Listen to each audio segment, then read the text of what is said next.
Good morning friends. August മാസം national ലെവലിൽ നമ്മൾ ആചരിക്കുന്നത് നാഷണൽ ഇമ്മ്യൂണൈസേഷൻ അവെയർനെസ് മന്തായിട്ടാണ്. അപ്പം ഇത് ഓഗസ്റ്റ് 1 മുതൽ സ്റ്റാർട്ട് ചെയ്യും. എല്ലാവർക്കും അറിയാം ഇമ്മ്യൂണൈസേഷൻ്റെ ഉപയോഗം എന്താണെന്ന്. രോഗപ്രതിരോധ ശേഷി വർദ്ധിപ്പിക്കാൻ എടുക്കുന്ന വാക്സിൻ, അതിൻ്റെ പ്രയോജനം എന്താണ്, അതിനെ ബോധവൽക്കരിക്കുക ജനങ്ങളിൽ. ഇതാണ് ഇതിൻ്റെ ലക്ഷ്യം.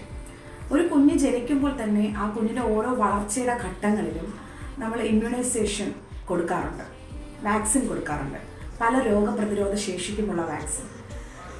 എന്നാൽ അത് വാക്സിൻ കൊടുക്കുന്ന സമയത്ത് കുഞ്ഞിന് പനിയോ അല്ലെങ്കിൽ വാക്സിൻ എടുക്കുന്നിടത്തുള്ള വേദന ഇതൊക്കെ കണ്ട് കുഞ്ഞിൻ്റെ കരച്ചിലൊക്കെ കണ്ട് മാതാപിതാക്കൾ പലപ്പോഴും ചിന്തിക്കാറുണ്ട് ഇനി അടുത്ത വാക്സിന് കുഞ്ഞിനെ കൊണ്ടുപോയില്ലാണ്. പക്ഷേ ഫ്യൂച്ചറിൽ നമ്മൾ ആ മാസത്തിലോട്ട് അടുക്കുമ്പോൾ നമുക്ക് തന്നെ മനസ്സിലാവും അതെടുക്കുന്നത് കൊണ്ടുള്ള ഉപയോഗം. അല്ലെങ്കിൽ നമ്മുടെ പഞ്ചായത്തുകൾ ഇടപെട്ട് നമ്മളത് ബോധവൽക്കരിക്കും. അങ്ങനെ നമ്മുടെ കുഞ്ഞുങ്ങൾക്ക് വാക്സിൻ എടുക്കാറുണ്ട്. പലവിധ രോഗങ്ങളിൽ നിന്നും ഒരു പ്രതിരോധം എന്ന നിലയ്ക്ക് ഇത് ഉപയോഗപ്പെടുന്നു.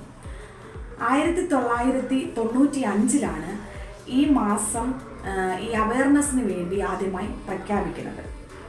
നമുക്കെല്ലാവർക്കും അറിയാം ആദ്യമായി വാക്സിൻ കണ്ടുപിടിക്കുന്നത് 1796 1796 ഫസ്റ്റ് വാക്സിൻ, അതായത് എഡ്വാർഡ് ജെന്നർ വസൂരി എന്ന വാക്സിനാണ് ആദ്യമായി കണ്ടുപിടിക്കുന്നത്. അതിന് തുടർച്ചയായിട്ട് 1955 പോളിയോ വാക്സിൻ കണ്ടുപിടിക്കുന്നു. അത് കഴിഞ്ഞ് 1977 വസൂരി എന്ന രോഗത്തിന് പ്രതിരോധമായി വസൂരി വാക്സിൻ കണ്ടുപിടിച്ചു. അത് കഴിഞ്ഞ് 2000 5-ാം പനി എന്ന വാക്സിൻ. 2020 നമ്മളെല്ലാവരും എടുത്ത ഒരുപോലെ നമ്മളെല്ലാവരും സ്വീകരിച്ചതായ കോവിഡ് വാക്സിൻ. എല്ലാത്തിനും അതിൻ്റെതായ ബെനിഫിറ്റ്സ് ഉണ്ട്. അതുകൊണ്ട് നമ്മളെല്ലാവരും വാക്സിൻ എടുക്കുന്നതിന് എതിർപ്പ് പ്രകടിപ്പിക്കാൻ പാടില്ല. എനിക്കിപ്പോൾ ജീവിതത്തിൽ നിന്നും കൂടെ പറയാനുള്ളത്, നമ്മുടെ ആരോഗ്യത്തിന് വേണ്ടിയുള്ള വാക്സിനെ പറ്റിയാണ് ഞാനിത് പറഞ്ഞത്. എന്നാൽ നമ്മുടെ ജീവിതത്തിൽ നമ്മുടെ ഭാവി അല്ലെങ്കിൽ നശിപ്പിക്കുന്ന ടോക്സിനും നമുക്ക് ചുറ്റുമുണ്ട്.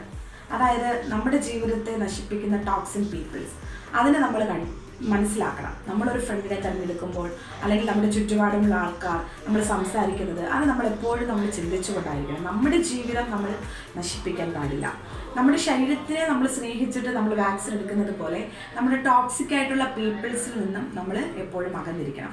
അതിന് വേണ്ടിയിട്ടും നമ്മൾ ഒരു ഇമ്മ്യൂണിറ്റി പവർ ക്രിയേറ്റ് ചെയ്യാൻ ശ്രമിക്കുക എന്ന് പറഞ്ഞുകൊണ്ട് ശുഭദിനം നേരുന്നു.